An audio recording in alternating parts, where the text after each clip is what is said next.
Hi all, today I'm going to be making a vlog about graded conservation, specifically looking at the roles of zoos in graded conservation.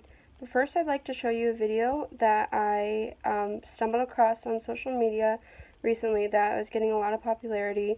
It was a video from Iceland, and it was about palm oil industry. Today I want to look at the influence of palm oil industry on graded conservation and how zoos are impacting the change in need for graded conservation. There's a orangutan in my bedroom and I don't know what to do. She plays with all my teddies and keeps borrowing my shoe.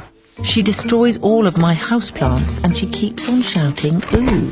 She throws away my chocolate and she howls at my shampoo. There's a orangutan in my bedroom and I don't want her to stay. So I told the naughty orangutan that she had to go away. Orangutan in my bedroom, just before you go, why were you in my bedroom? I really want to know.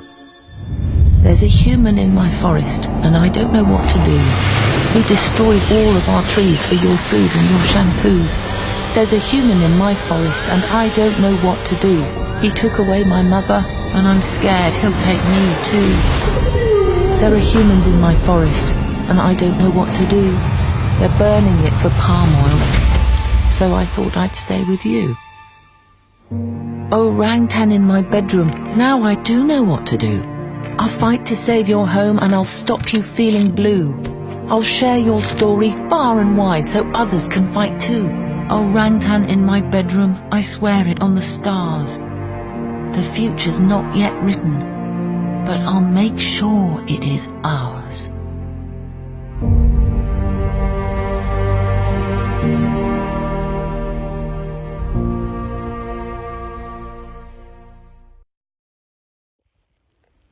After watching the video, I interviewed a few students that also watched the video and got their input on the importance of graded conservation, what the palm oil industry is, and what they think could be the need for change. So the video I just showed you guys is, do you guys know any of the background of it? No? Okay. It's been going around social media recently. It was a banned ad that was recently brought out by Iceland, the country, and it was banned because it was too political. That's the reasoning. Do you have any idea what the topic of it was, based on what you saw? Yeah, deforestation and stuff is bad. Yeah. Yeah, okay, so what it's directly criticizing is the palm oil industry in Sumatra and Borneo, which is in Indonesia, which is killing off a lot of the orangutans over there, which has made orangutans critically endangered. So my other question is, what would do you think it's right for a government to ban an ad over something that could be potentially influential in saving the great apes? That's called censorship, and a lot of people in America frown upon that. Yeah. I guess, yeah, it was from Iceland, so it has definitely a different point of view on, political things. My last question is, would you guys donate to something or sign a petition if it was something to get this ad back out there, especially since it hit social media? A lot of people have seen it anyway.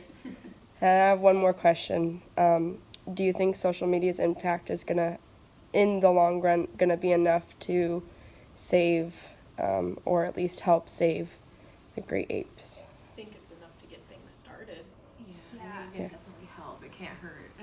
I think it's going to take social media and people actually standing up, because a lot of people aren't activists, they're pacifists.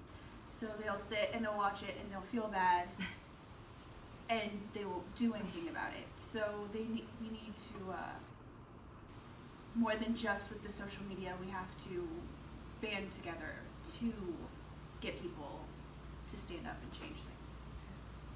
All right, thanks. Hi guys, after that short little interview that we saw about the video from Iceland, I now have an interview for you from Angie. She is a zookeeper at the Fort Wayne Children's Zoo with the orangutans specifically. She's worked with them for quite a long time, and I thought that her role in this vlog would be really important to learn about the role of great apes, or the role of zoos in great ape conservation, and what she thinks could be changed or better for the need for great ape conservation.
I hear feedback, but that's my voice coming through yours, I think.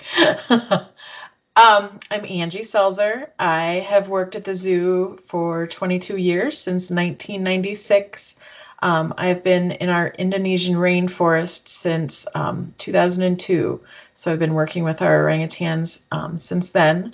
I graduated from Purdue in 1999 with a Bachelor's of Science in Wildlife Science. And so pretty much all through college, I was working at the zoo during the summers.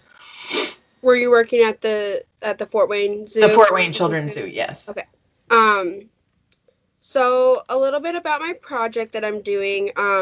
What I'm doing is I'm making a video blog, getting people across campus their opinions on great ape conservation and what they would do if they know much about it, just to kind of spread awareness on this need. So I have a few questions for you.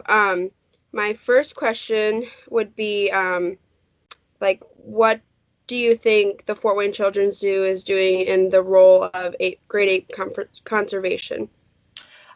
For great ape conservation, we only have orangutans as our only great ape currently. But we do a lot of conservation. Some of the conservation partners that we actually donate money to are the Sumatran Orangutan Conservation Program in Sumatra, as well as the Orangutan Conservancy. We also help fund through the Orangutan Conservancy.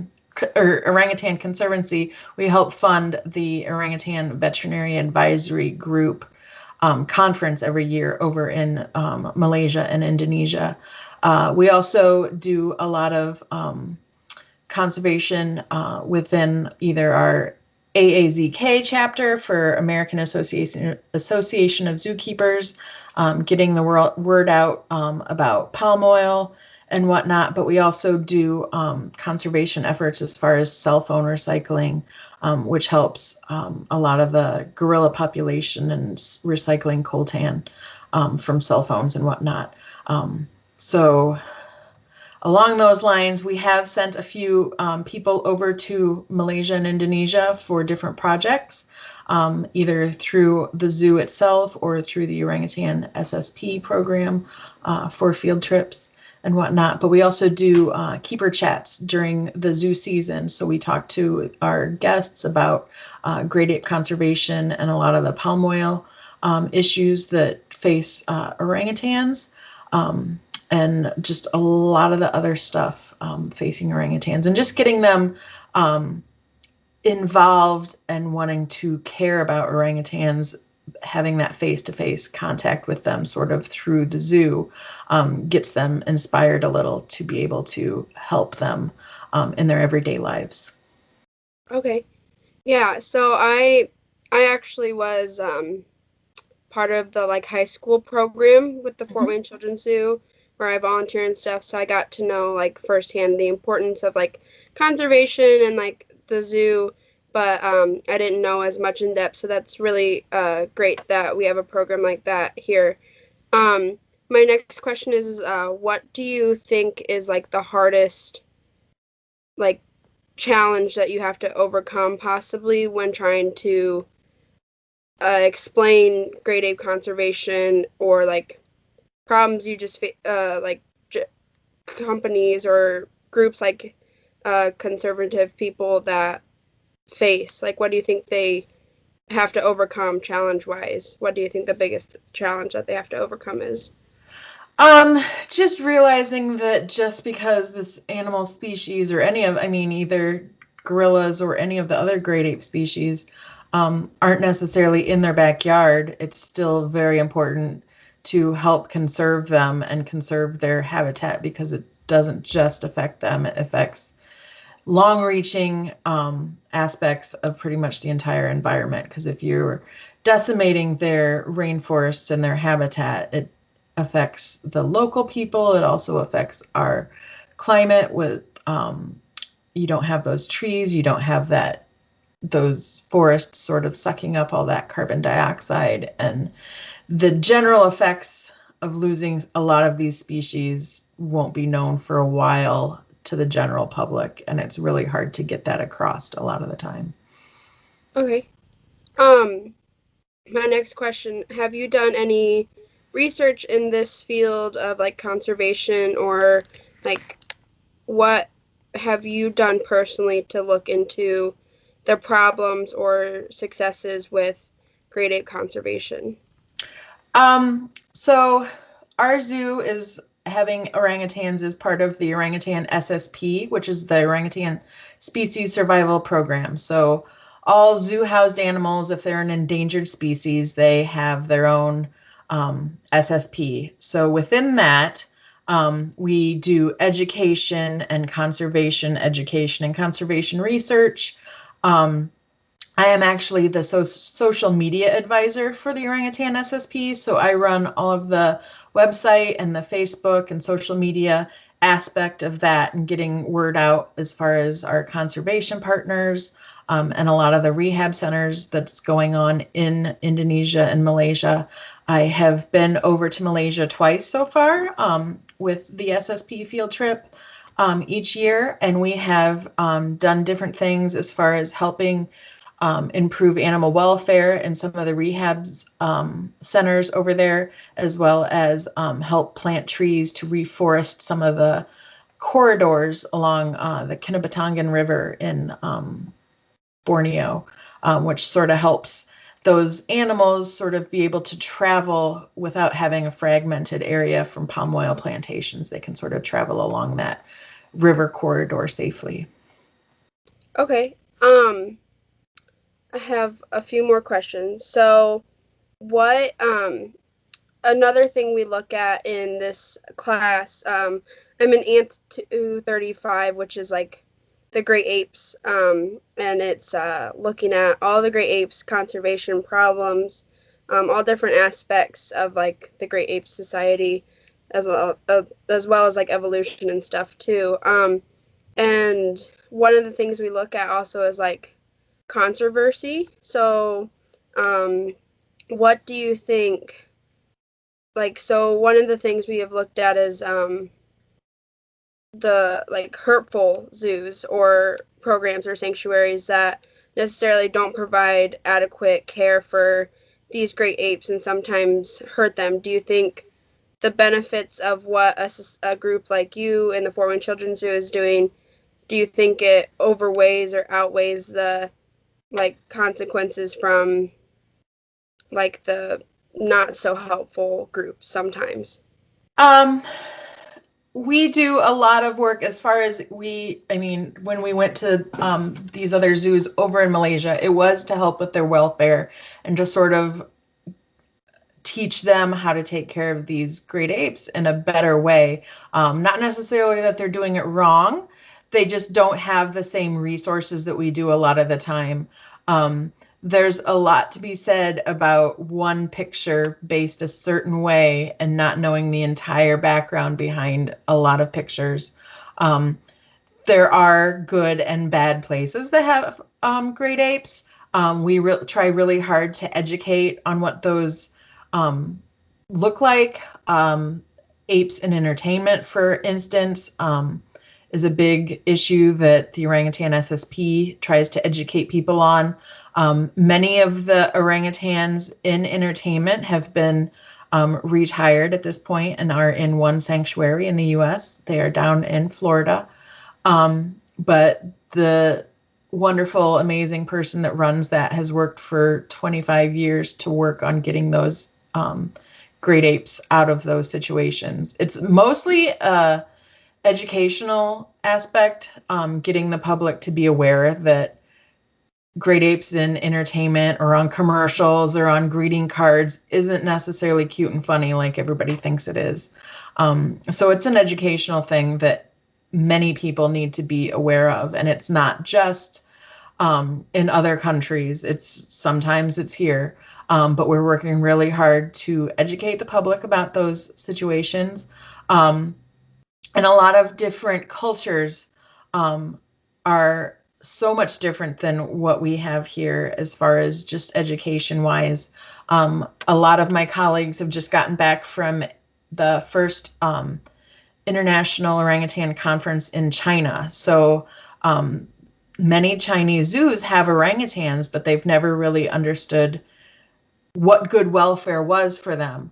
And so we have made a Chinese language orangutan husbandry manual to distribute to the Chinese zoos so that they can care for their animals in a more positive way than what they have previously, just because they never had the education or had the resources to be able to provide that. So we try really hard not to judge, but to be able to help in those situations where we can. Okay. That's great that we have programs like that to help, like, educate rather than upset or break ties. I have one last question. So what, in your opinion, would be the greatest thing to explain to people, or like greatest way to explain to people why this is such a big deal?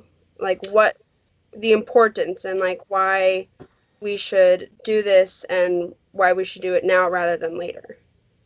Well, later we might not have anything to do because there might not be any great apes or orangutans to be able to save.